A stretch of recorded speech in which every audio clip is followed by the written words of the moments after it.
Now, we are all in the event of, the death and resurrection of Jesus Christ, the celebration of Easter. Don't forget, our counterparts are also celebrating Ramadan. Like, there's a lot of religious celebrations going on. And in case you are part of that religion, then I know you are also feeling the need to be better as a person. Like, how am I going to better myself? We're all introspecting. We're all trying to clean up stock and take stock of what we've done. And so we're all trying to figure out, how do we get better as we cry over here for Jesus and his kusulubishwa kwake. All of these things are tied to each other. There were sinners on the right and on the left of Jesus Christ. These sinners, they were there looking at him. One wanted repentance, one was just laughing at him. What happened in the end? The one joined him in heaven. Yeah, the other guy went to hell. So what we're trying to say is, regardless of the situation and the point you are at in life, you just need to do better. Wow, that was a lot of Yeah, anytime biblical. she starts going on anything biblical or anything Christian, I zone out immediately. I'm like, I'm not listening to you. I will not go to hell because of you, okay? Nobody's going to hell. But some of these self-improvement tips are very, very useful. We're just saying it's about that time for this period at least. Find your better version. Try and introspect, try and reflect. Self-reflection is very important. And so we are going to be teaching you on a few ways to be better.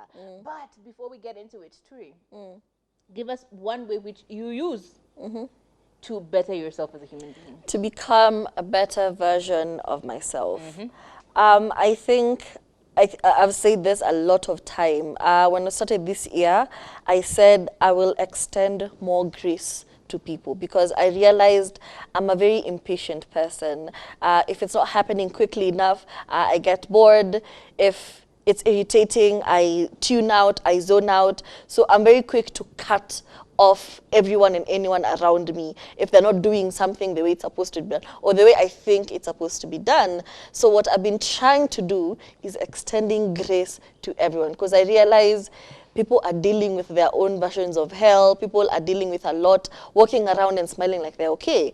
So it would be unfair for me to also put out my baggage on everyone else. So just being kinder to everyone around me. More kind to people around you. That's a good one. Another one that I feel like I probably need to practice a lot more is thinking before I speak.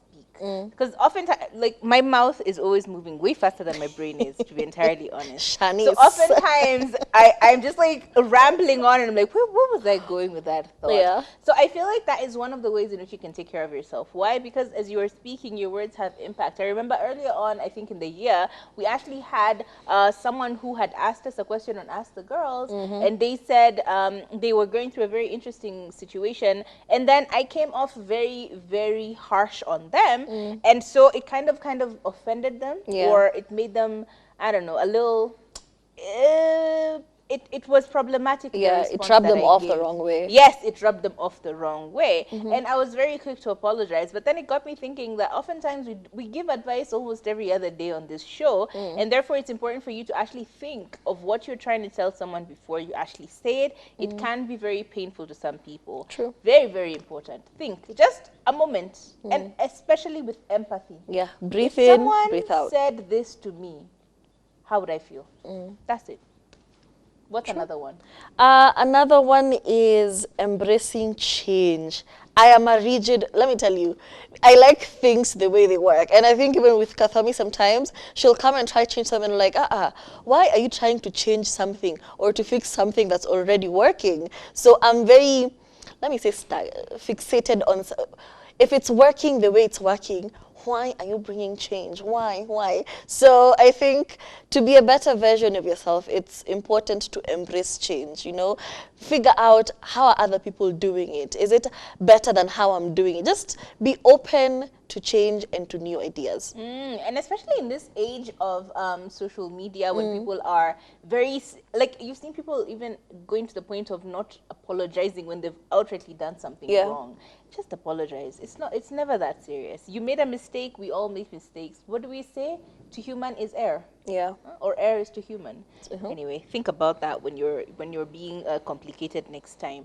Another one I think, again, I probably need to do is just be more grateful. In general, we are very quick to envy people who are doing better than us, either financially, in their career, basically in life. They seem like they're doing very, very well from what we're seeing Yeah. online, but like oftentimes it's not the reality. But regardless of whether it's real or not real, I think envy is very, very quickly creeping into our lives because of what we consume. True. But we always forget that you are in such a different place than you were a year ago. You are in such a different place than you were 2 years ago. And instead of going back and reflecting on the amazing strides you've made in your life, you're always second guessing yourself. I think I saw a podcast, or I watched something on YouTube where someone said that the only difference between you when you are richer, you when you are more successful or at the peak of your success, you when you are at the peak of your mental health, you when you are at the peak of your physical health, like basically where you envision yourself in being, and then going like, yeah, if I got to that point, I would be so amazing, I would be so happy. But the reality of that is, when you get up there, it feels There's always normal. something more that you want. No, Yeah. it feels normal. Like when you get to the money, it doesn't feel like any remarkable change has happened. Yeah. When you get to that successful point, and you're feeling like, hey, by there, if I got to that point, I would be so happy. When you get there, it feels really normal. Why? Because you have adjusted to that new reality. So what are we trying to say? If it's going to feel normal when you're the most successful, it should, and it feels normal now, enjoy the normal now before you get to the new normal. Okay, just think about it. And in this season, in this time of self-reflection, it is time to take accountability for our actions. And because the easier route to go is to point a finger and say, I am a horrible person because my daddy beat me when I was 16, or my mom shouted at me when I was 10. You know, we have so many fingers that we can point to everyone around us to justify our actions, or to justify the bad ways, the bad habits. You know, we're just quick to point a finger, You know, my relationship is not working because of serikali. This is, you know, we're so quick to point at everyone, but have you stopped to look inward and just take accountability and say, maybe this could be me. I see how my behavior could have resulted in how this played out. So take accountability for your actions. We all talk about mirror selfies. We all talk about staring in the mirror. We all talk about mirror, mirror on the wall, who's the prettiest of them all.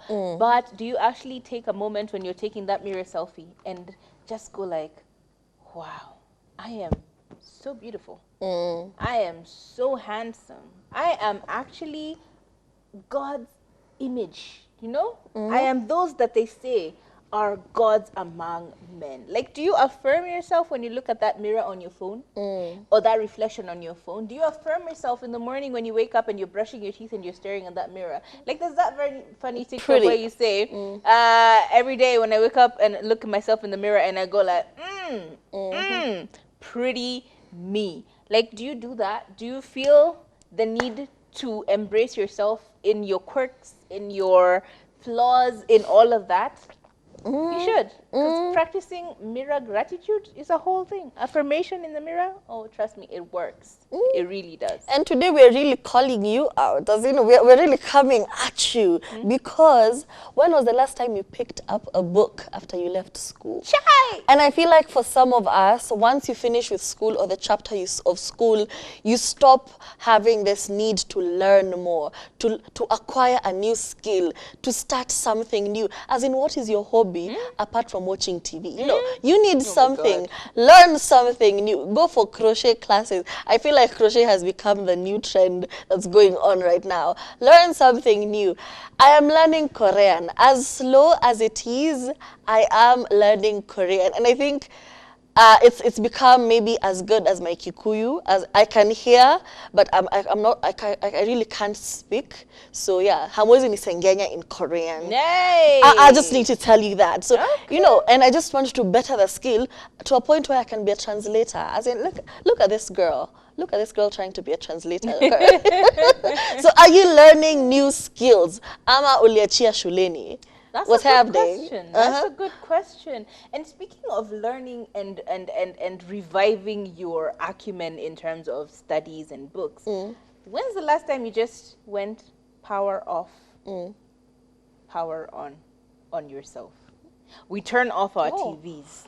You turn on the We Wi-Fi. turn off the Wi-Fi when it goes funny wonky. Yeah. We turn off our phones when they start acting up.